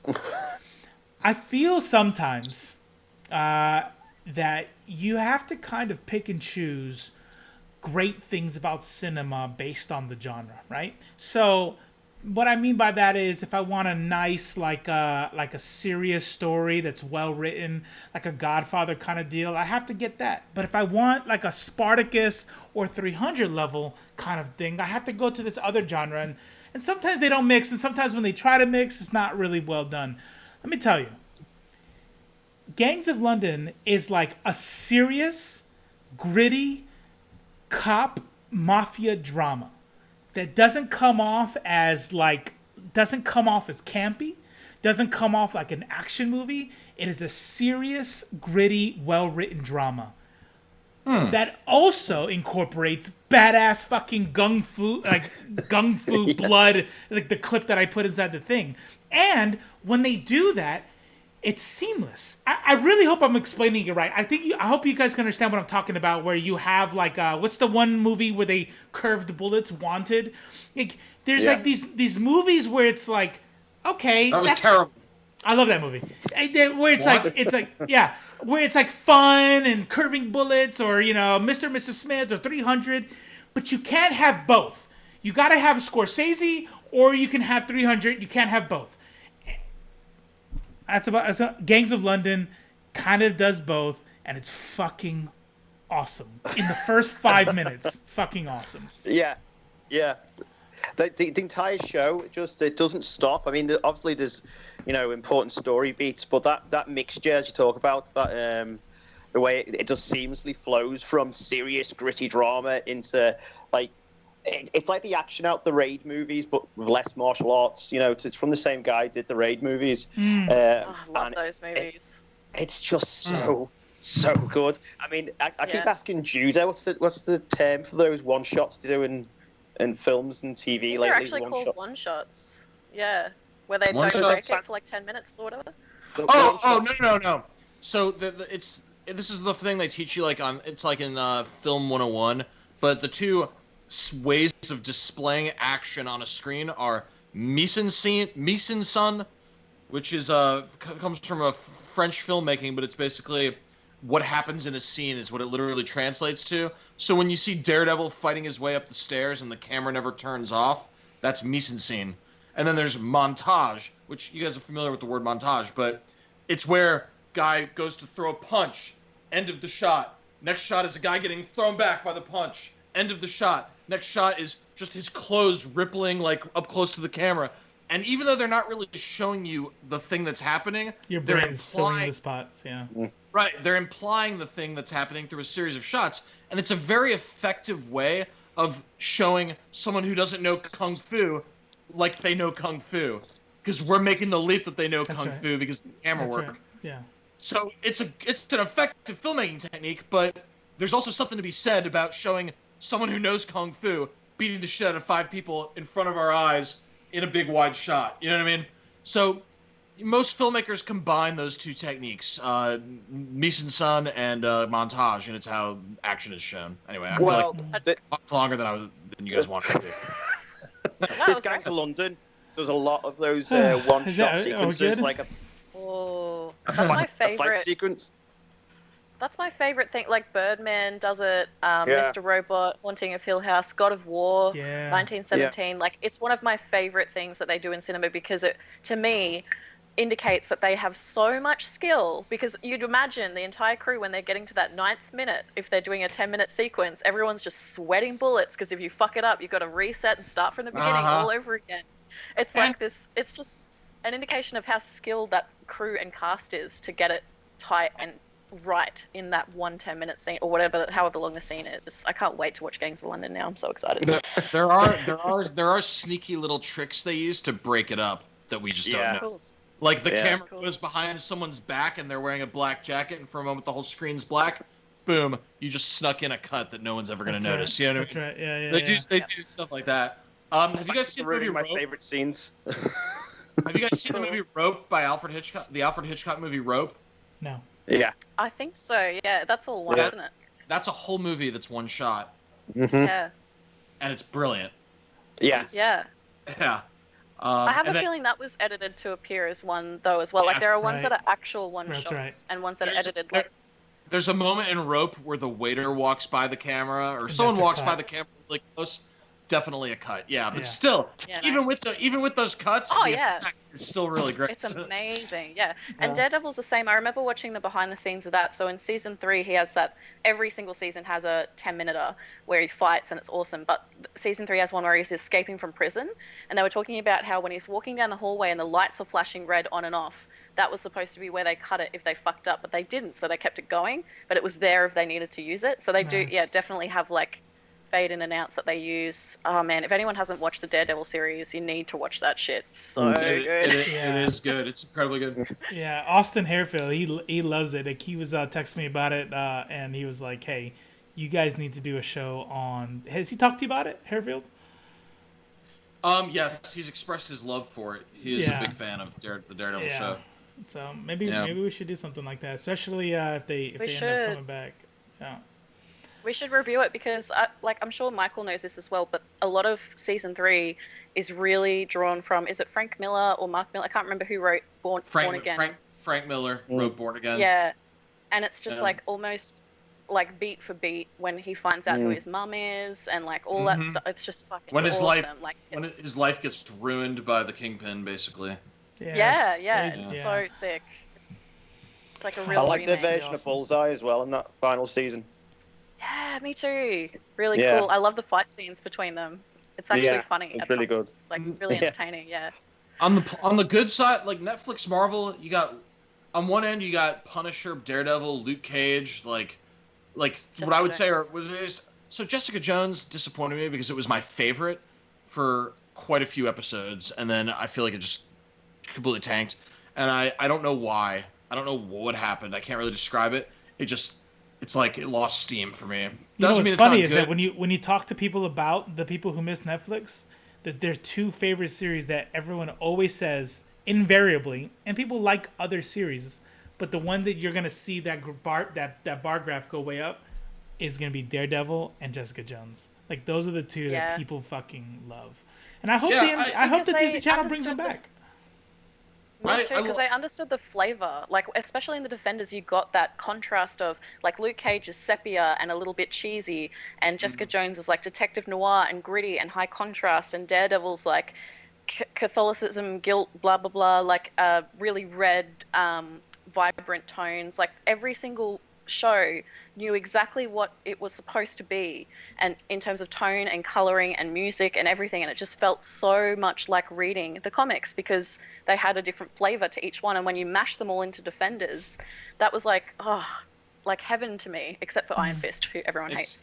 It's so weird. It's so weird to hear you say that. I'm not saying you're wrong, but I thought the Defenders was like completely like missed. I felt like there was so much potential that was untapped when it came to time to make the Defenders. And I think if they had more time, it would have been better. Yeah, like they started off and then they sort of got cut off right where it was. They were starting to get a sprint happening. I think. Yeah. That's my opinion. I mean, we could always bring this conversation right back to objective versus subjective. If you guys want, we could just do that for 30 minutes. Yeah, everything's good. Who's your favorite? Michael, who's your favorite Defender? Who do you like the most? See, I'm more of a fan of the classic Defenders, you know, the actual OG team rather than the TV series ones. I mean, I love the TV series, but I can't get past the OG team in the comics.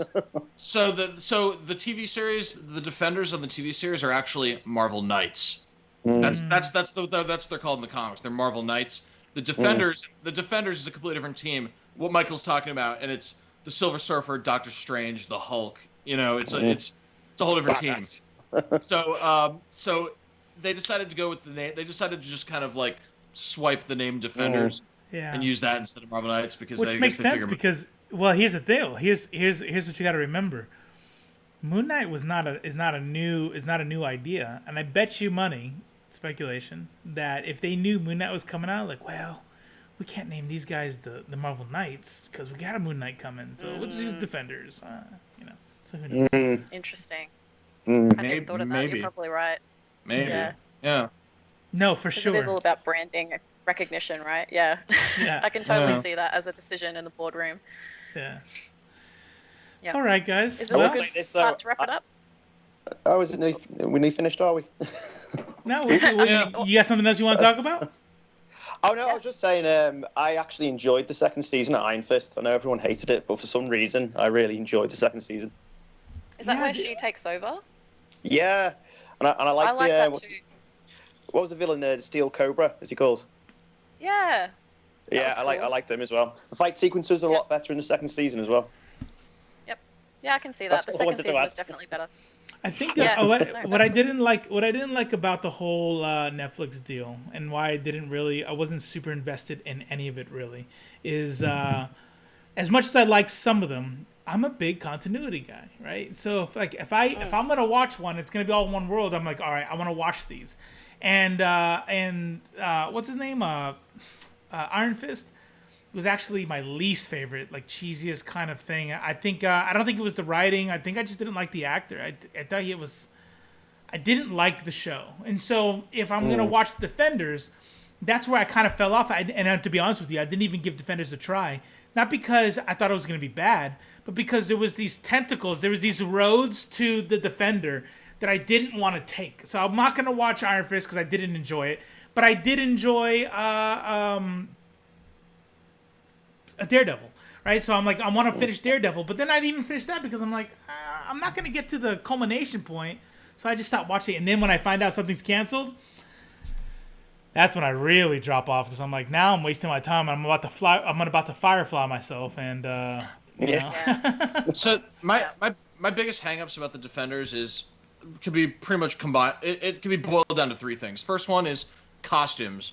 They're not wearing costumes except Daredevil. You know what I mean?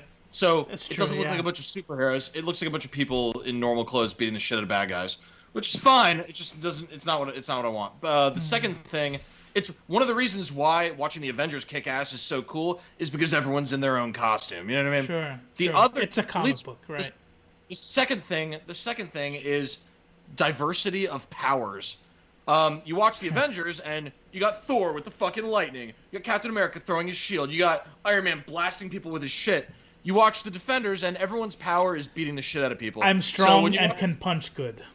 Yeah, so when you watch the fight scenes, it's just, again, it's a bunch of people in normal clothes beating the shit out of people. That's right. And What's your superpower? I can kick. Yeah. yeah, exactly. Oh wow, coincidence. Me too. Wow. The third Would you thing team for me, That is almost the conversation they have. right? When Iron Fist meets Luke Cage and they're both like, yeah, you can fight pretty good. Yes, it's just it wasn't very super to me. And then the third one is why did they leave the Punisher out? Like he's arguably, I mean that's obviously it's a matter of opinion. He's my favorite of that entire Netflix gallery of heroes. Couldn't they have just shown him like maybe show up in the Defenders for one episode or something? Like did they have to complete? It's your superpower. I shoot guns. I shoot people. Hey, Yeah. hey, it kind of mixes it up a little bit. You know what I mean? No, you're right, but only if they do that one trope where somebody with superpowers does that like thing, and they did it in Indiana Jones, and they did it. Man, they just did it recently, and I can't remember what it was. Crap, because I remember there's this trope that I love, and it doesn't get old to me. Sorry, where the guy's like super badass, backflip, you know, super, and then it's like. And it's just like, yeah. So that would be Punisher. He'd show up, and then somebody would do something super ninja-y, and he's like, something would explode. It's like, yeah, get out of here. I love that trope. They did it in Captain Marvel at the end as well. Nice. Oh yeah, 100%. That's right. Yeah, I love that. Anatoly says the iconic imagery. The iconic imagery, yeah. Yeah. And that's what people are looking for. Like you're right. Like I think that's actually probably hits it on the nose for me why I didn't have excitement. I don't know if like costumes would have fixed it, but the idea, like the decisions that led them, all the decisions that led them to not include costumes, all that together leads me to like I'm not that excited about it because you're not giving me the stuff that made me excited about the announcement of the show in the first place. So if they had done, like you said, if they had done the Avengers, but like, hey man, let's make it like gritty and realistic, and Captain America has a military uniform, right? That's what he had. He wouldn't have fought in that star-spangled uniform. And then it's like, why are you doing that? Like, why are you doing it? Maybe Iron Man's a mech suit or something, and it's like. It's an old conversation that fans have, and sometimes it's a toxic conversation. I don't think it always has to be a toxic conversation, but what makes an adaptation an adaptation? Using the same names? Is that the minimum requirement? Is we called this character Danny Rand and we called this character Jessica Jones? Like, is that the minimum requirement, or does an adaptation also have to take some things about the aesthetic or some elements of the character, or where is the line that makes an adaptation an adaptation? For the record, I'm going to address the elephant in the room. The Joker was a comic book movie. Just going to throw that out there. Yeah. Oh shit! It was. It was in Gotham. It was. Batman's in Gotham. Yeah. It's a comic. Yeah, he fucking meets his dad. He beats the shit. He puts the clown on like that. I get the. You know what I like? I guess we're having this conversation. What I accept, not that I agree, but I accept as valid that it wasn't enough, or it was too real world, or something like that, right? But that'd be like saying because what were we just talking about? Because the Defenders didn't wear their costumes, now it's suddenly not a comic book show. It is. It just didn't get as close to the comic books as you wanted it to, which is fair and valid.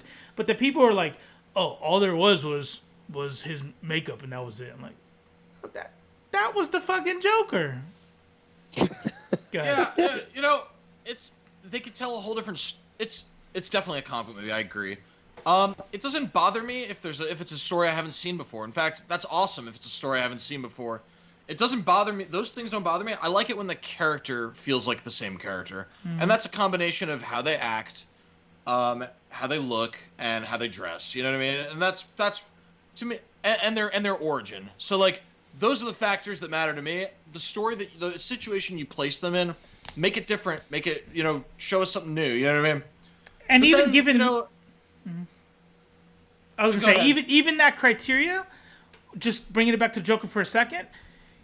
At the very end, right? At the very end, him on top of that car, with the riots around him. That's God Joker. damn, that is the fucking Joker. God, I don't know why I love that Yeah. movie so much. I really love that movie. Yeah. That really scene liked gave me it. goosebumps. Do you remember? Yeah. Do you remember a while ago we were talking about the Snyder Cut, and we were talking about how it inexplicably has fallen along political lines, and we don't really understand why. Bizarre. Bizarre.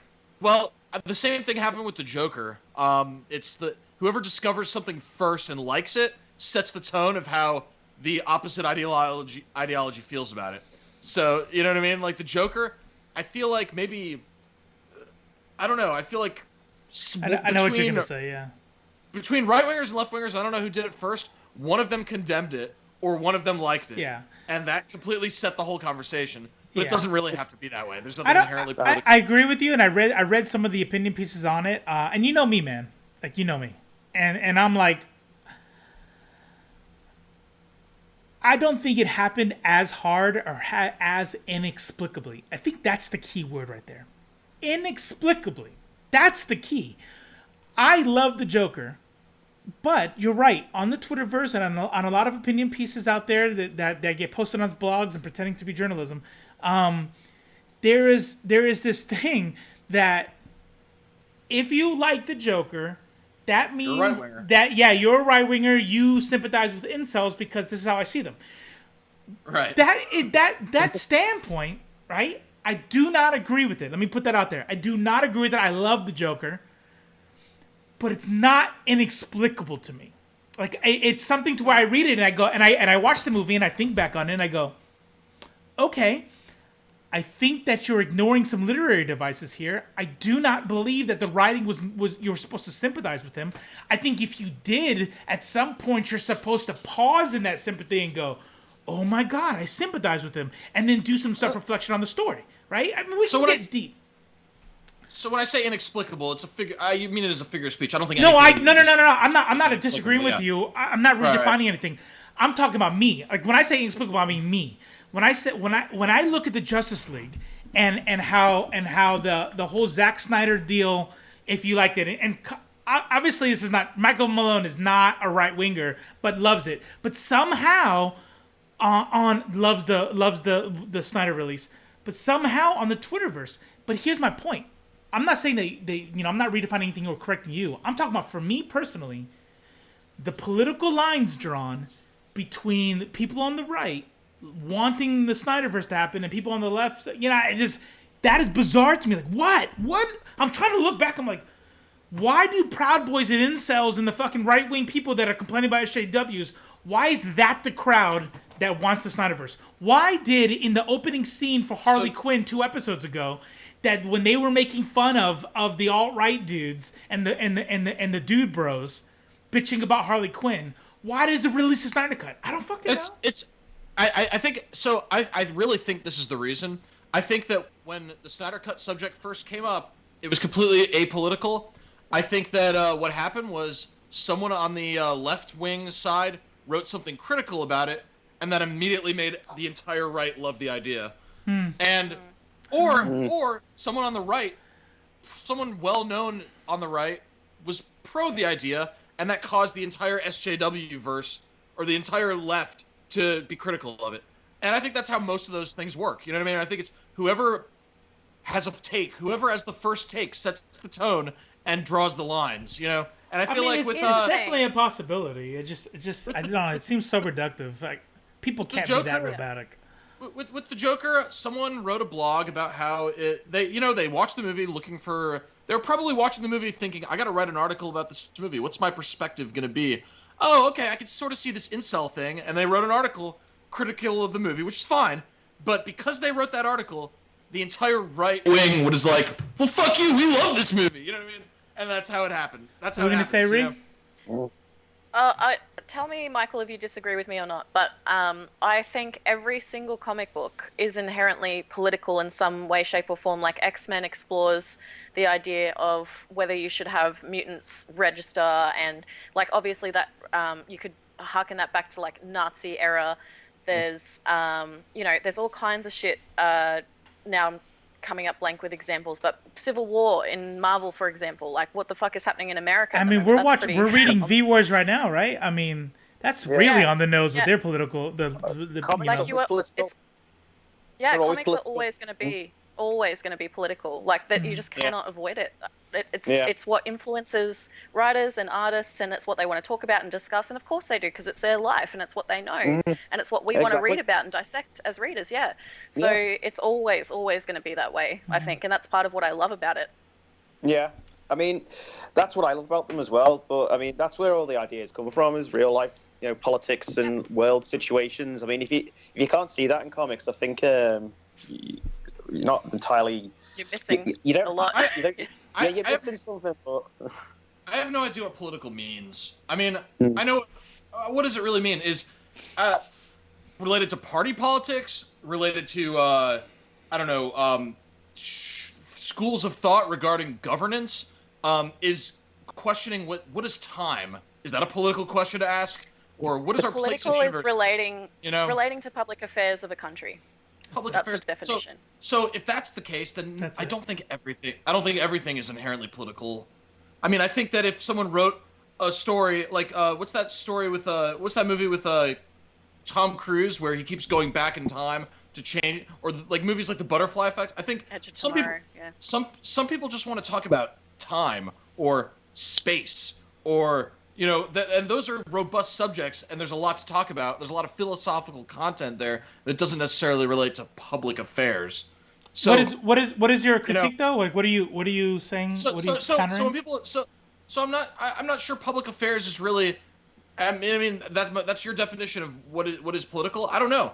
I hear about things being political that I don't think are political. So I don't know what political really means when people say this is political. Are you countering this? Are you countering the statement that all comic books are political? Yes, is that what you're saying? Yes, okay, yes. got it. I wasn't sure what you were talking about, but I think that's hyperbole. I think I can read all of Silver Surfer Black and not find any social commentary in there, and I think I agree, and I'm pretty sure. Yeah, when people say comic books are inherently political is just not so much hyperbole, but like this statement that says since Captain America punching Nazis to the X-Men to whatever, politics have always been present. That's not to say that we can't have miniseries that have no social commentary in it.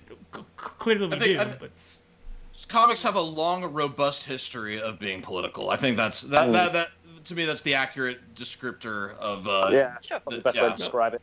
Okay, yeah. Glennis, there's another one that I do like, and it kind of reminds me. So Glennis says, like an LGBT character shouldn't be political. For some reason, folks think it is, but it is because we are in 2020, in the world today, right? Especially and so once it becomes a social commentary. Now, what would be great is fast forward, 500 years.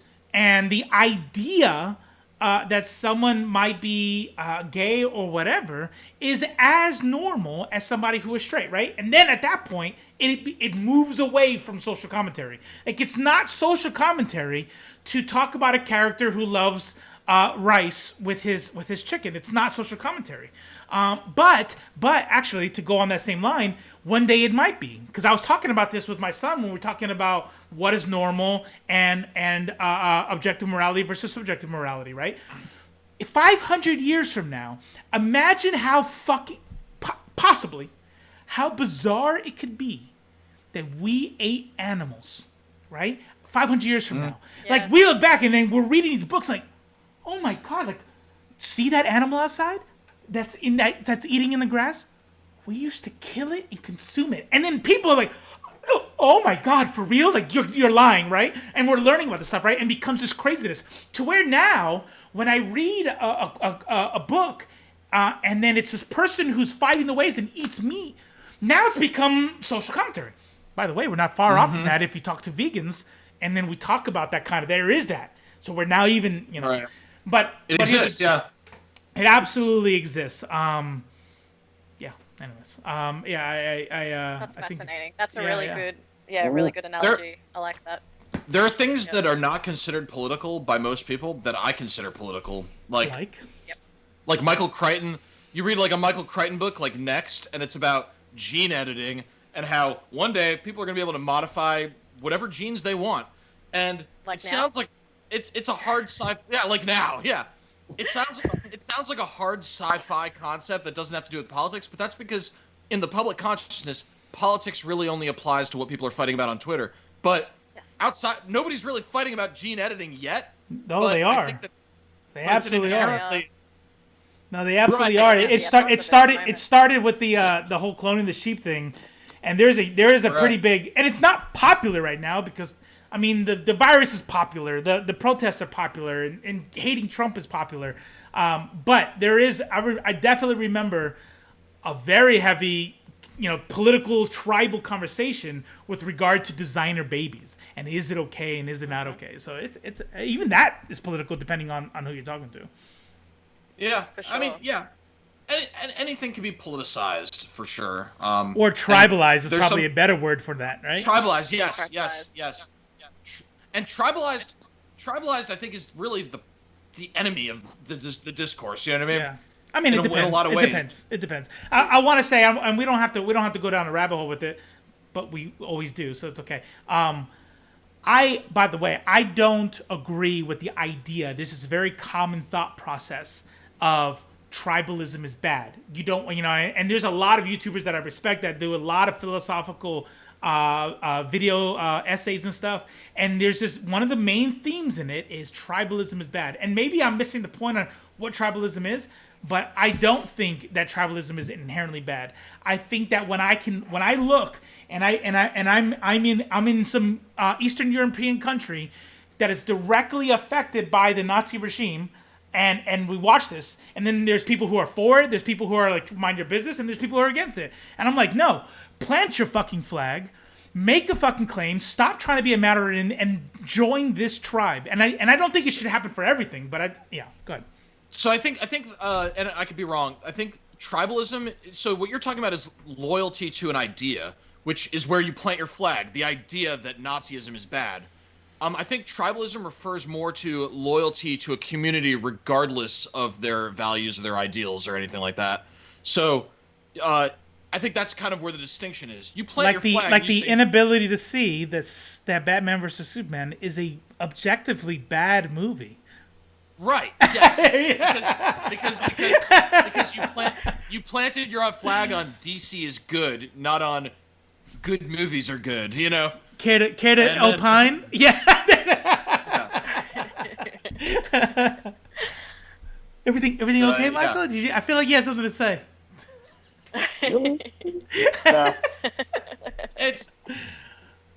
I haven't watched it in a while, so maybe it'll get better the next time I watch it. I do want to watch this cut. There's what did you say, the director's cut, unedited version, something that gets way better. Snyder Cut. I heard. No. I'm talking about the Batman versus Superman. Oh yeah. Or is it Man of Steel? One of them has like a really somebody said it's way better. The ultimate cut of Batman vs Superman is a lot better than the theatrical release. Like, there's more story. Like, Clark Kent's investigating Batman. There's stuff that they should have kept into the main version of the movie. Okay. Cool. All right. See you, Glynis. Glynis Bye, is off. Glynis. Bye, Glynis. Bye. That's probably a good time for us to end as well. Yeah, that's usually what we wait for. Has Glynis left yet? Okay. Yeah. No, we didn't see today. So sad. Polly never showed up. Yeah. She's usually she here. must be sleeping. Yeah, Busy. Polly didn't show up, and for some reason my self-esteem is higher than normal. I wonder Yeah. if there's a correlation. I How, wonder da- if that's correlative or causative. how dare she? How dare she not stay up till 4 a.m. in Russia to watch the show? Hey guys, we're gonna go ahead and close it up here. As soon as this publishes, we're gonna post our Twitch links, our Discord links. Our Discord's already in there, but I haven't posted our Twitch links in there. We have a lot of big things coming up. If you've made it this far, you're still with us. We have who's some of the guests? We have Kieran. Oh man, what a fucking foul! Tomorrow, because we talked about V Wars and we talked about the show, but we never said his name. Jonathan Mayberry. Jonathan Mayberry. We are interviewing him tomorrow, and he is the writer of Doom Wars and V Wars and maybe something else with the word wars in it. We'll be interviewing him. We got Kieran Gillen coming on. Coming on. Huge. These things are huge. So I hope you guys stick around, follow us, like, subscribe. If you didn't already, please like this video because I know that in your mobile phone the chat kind of. Please like it. And also visit our Teespring store and buy hoodies and shit. So that'd be cool. Subscribe. Yeah. Be free. Follow our links and watch our show because you want to and not because of the threats. Thank you for watching Judah, Robo, and Ree. We talk about comics, movies, and TV. Sometimes we have notable guests and some